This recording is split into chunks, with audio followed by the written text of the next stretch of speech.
እግዚአብሔር እንማልዳለን። ከቅዱስ ሚስጥሩ በረከት እንቀበል ዘንድ እንዲሰጠን ለእኛ መጽናትን ይስጠን።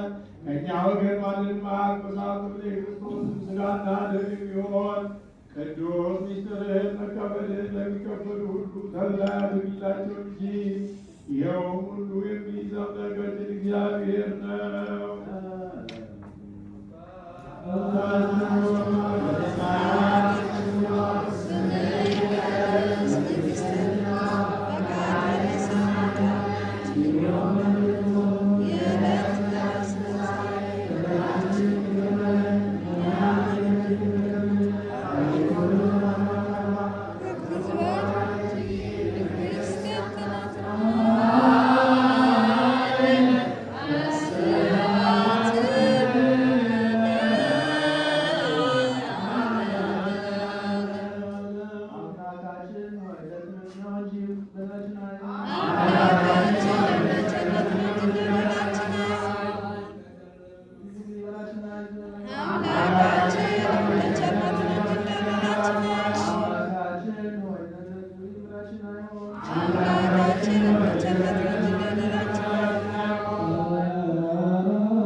የተሰወረውንና የተገለጸውን የምታውቅ ዘላለማዊ